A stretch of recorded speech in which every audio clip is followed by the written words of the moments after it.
Friends, biology में हम लोगों ने चैप्टर 5 स्टार्ट किया हुआ है, principles of heredity and variation. और बेटा उसमें आज हम लोग जो है नेक्स्ट टॉपिक कवर करेंगे सेक्स डिटर्मिनेशन, कि सेक्स जो है किस तरह से डिटरमाइन होता है नेक्स्ट जनरेशन में। तो जो फॉर्मेशन है बेटा मेल और फीमेल की F1 जनरेशन के अंदर, उसे कुछ फैक्टर्स जो है कंट्रोल करते हैं।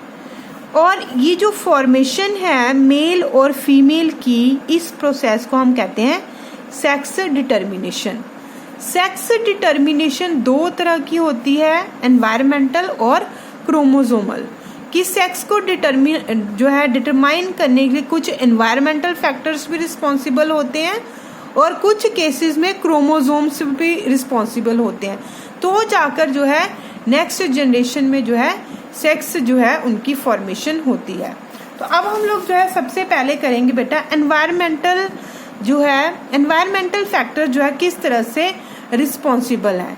तो देखो बेटा, कुछ लिविंग ऑर्गेनिजम्स में एनवायरमेंटल फैक्टर जैसे कि टेम्परेचर, न्यूट्रिशन जो है ये डिटरमाइन करते हैं किसी भी ऑर्गेनिज्म का सेक्स। टेम्परेचर मतलब कि जो हमारे एटमॉस्फेयर का टेम्परेचर है, और न्यूट्रिशन का मतलब है कि वो किस तरह की चीज जो है वो खा रहे हैं।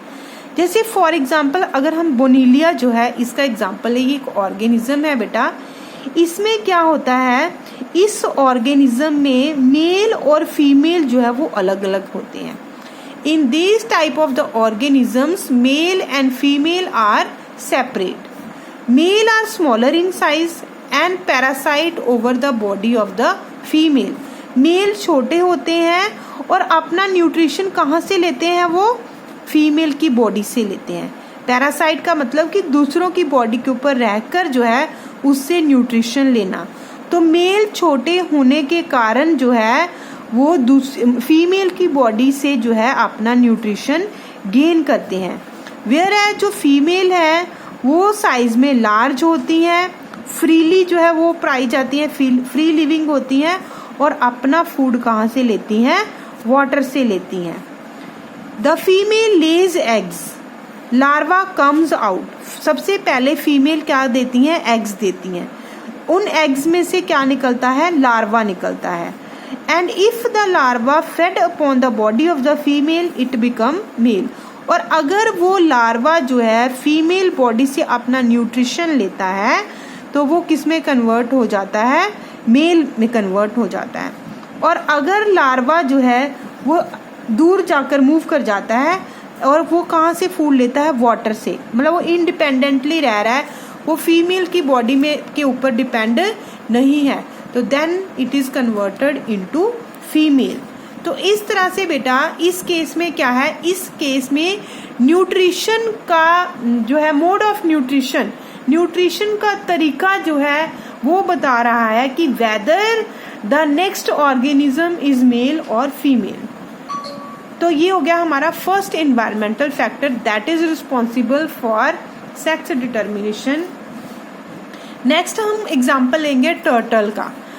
टर्टल में क्या होता है कि जो सेक्स डिटर्मिनेशन होती है कि जो नेक्स्ट जनरेशन होनी है वो मेल है या फीमेल है, वो उसके लिए कौन रिस्पॉन्सिबल है, टेम्परेचर। टर्टल के केस में क्या होता है कि जो टर्टल है वो अपना जो ले करता है एग्स, वो किस में करता है, सैंड के अंदर। If the hatching occur at 28 degree Celsius और बिलो टेम्परेचर। अब अगर ये एग्स जो है वो ब्रेक करते हैं, हैच करते हैं कितने डिग्री सेल्सियस पे, 28 डिग्री सेल्सियस पे या इससे कम टेम्परेचर पे, तो जितने भी एग्स होंगे वो क्या बनाएंगे, मेल बनाएंगे। और अगर हैचिंग जो है वो 32 डिग्री सेल्सियस या इसके ऊपर के टेम्परेचर पे होती है तो ये जितने भी एग्स हैं वो किस में कन्वर्ट हो जाएंगे, फीमेल में। और अगर टेम्परेचर जो है वो इन बिटवीन 28 डिग्री सेल्सियस या 32 डिग्री सेल्सियस रहता है तो few eggs are converted into male and few eggs are converted into females. तो इस तरह से जो है ये दो एनवायरमेंटल फैक्टर्स, न्यूट्रिशन और टेम्परेचर, ये बता रहे हैं कि जो सेक्स है वो किस तरह से जो है होगा, मेल होगा या फिर जो है फीमेल होगा। तो इस तरह से बेटा ये था हमारा एनवायरमेंटल डिटर्मिनेशन, सेक्स डिटर्मिनेशन। अब हम करेंगे बेटा क्रोमोसोमल डिटर्मिनेशन। ये हम लोग साथ साथ में डिस्कस करते जाते हैं। देखो क्रोमोसोमल डिटर्मिनेशन में क्या है कि ज़्यादातर जो लिविंग ऑर्गेनिज्म है उनमें क्रोमोसोम डिटरमाइन करता है कि whether the next generation is male और फीमेल। क्रोमोसोमल डिटर्मिनेशन हमारे पास 4 तरह की होती है। XXXY determination, XXXO determination, ZZZW determination और ZZZO डिटरमिनेशन। अब हम फर्स्ट लेंगे XXXY डिटरमिनेशन। अब देखिए बेटा ये किस तरह से जो है डिटरमाइन करेगी। फर्स्ट हम लोग ले रहे हैं XXXY डिटरमिनेशन। जितने भी हायर एनिमल्स हैं, चाहे हम मैमल्स ले लें, चाहे हम फिशेस ले लें, एम्फीबियंस ले लें, इंसेक्ट्स लेंगे,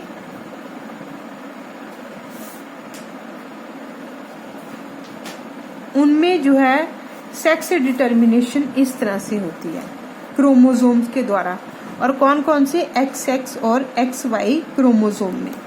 इस डिटर्मिनेशन में क्या होता है बेटा कि जो फीमेल्स होती हैं उनको हम रिप्रेजेंट करते हैं XX से, और कहते क्या है, हम लोग इनको कहते हैं होमोजाइगस फीमेल।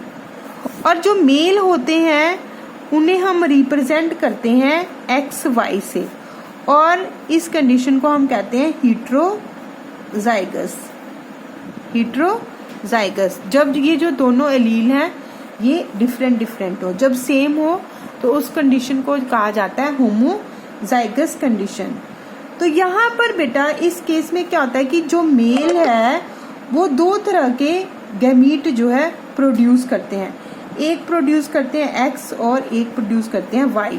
वेयरएज जो फीमेल होती हैं वो जो है एक ही टाइप का गैमीट प्रोड्यूस करते हैं, homogamete, that is the X।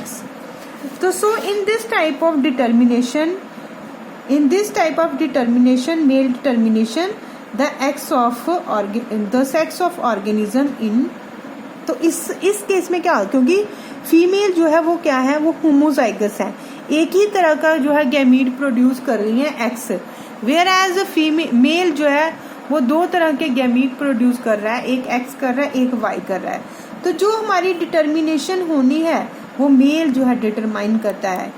जो भी F1 जनरेशन में जो ऑर्गेनिज्म बनते हैं वो किसके ऊपर डिपेंड करते हैं, मेल के ऊपर डिपेंड करते हैं।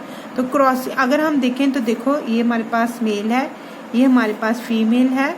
22 पेयर ऑटोजोम के, एक पेयर जो है आ गया हमारे पास सेक्स क्रोमोसोम का। उसी तरह से ह्यूमन बींग्स के अंदर 22 पेयर्स ऑटोजोम्स के और एक पेयर आ गया हमारा सेक्स क्रोमोसोम का। तो ये जो केस है इस केस को हम कहते हैं हीट्रोजाइगस कंडीशन। हीट्रोजाइगस हो गया कि हीट्रोजाइगस का मतलब हो गया बेटा कि दोनों गैमीट अलग अलग, और ये हो गया होमोजाइगस कंडीशन, मतलब दोनों गैमीट जो है वो एक जैसे। तो ये वाले जो इस केस में हमारे पास 2 तरह के गैमीट जो है प्रोड्यूस होंगे, एक ये वाले कॉम्बिनेशन के और एक जो है ये वाले कॉम्बिनेशन के। इन्हें हम क्या कहते हैं, हीट्रोगैमीट, मतलब अलग अलग जो है। और यहाँ पे दोनों एक जैसे ही रहेंगे, A प्लस एक्स। तो ये हो गए होमोगैमीट। तो बेटा अब जब हमारे पास जो नेक्स्ट जनरेशन आएगी F1 जनरेशन, जब हम लोग क्रॉसिंग कराएंगे तो जो एक साइड हम लोग मेल के गैमीट लिखते हैं, एक साइड हम लोग फीमेल के गैमीट लिखते हैं। तो यहाँ पे लिखेंगे A प्लस एक्स, यहाँ पे लिखेंगे A प्लस वाई। इधर आ गया A प्लस एक्स, इधर आ गया A प्लस एक्स। अब अगर ये गैमीट और ये गैमीट की फ्यूजन होती है तो जो नेक्स्ट इंडिविजुअल है दैट इज द फीमेल। अगर इन दोनों की होती है फ्यूजन तो ये भी जो हमारे पास इंडिविजुअल है ये फीमेल होगा। अगर इधर है तो ये हमारे पास जो नेक्स्ट इंडिविजुअल है वो क्या होगा, मेल होगा। और अगर ये वाले गैमीट जो है ये दोनों फ्यूज करते हैं तो भी हमारे पास जो है नेक्स्ट इंडिविजुअल क्या होगा, मेल होगा। तो यहाँ पर बेटा जो हाफ इंडिविजुअल है that are female and half individuals are male. So mainly जो ऑर्गेनिज्म रिस्पॉन्सिबल है सेक्स डिटर्मिनेशन में, इस कंडीशन में वो कौन रिस्पॉन्सिबल है, वो रिस्पॉन्सिबल है मेल, क्योंकि मेल क्या है, हीट्रोजाइगस है, दो अलग अलग तरह के गेमीट जो है वो प्रोड्यूस कर रहा है, जबकि फीमेल जो है वो होमोजाइगस है, वो एक ही तरह के गेमीट जो है प्रोड्यूस कर रही है। तो जो भी नेक्स्ट जनरेशन में सेक्स आना है, चाहे वो फीमेल होनी है चाहे वो मेल होनी है, वो ज्यादातर क्या वो डिपेंड ही किसके ऊपर करनी है, मेल के ऊपर करनी है, क्योंकि फीमेल ने तो एक ही तरह के गैमीट प्रोड्यूस करनी है।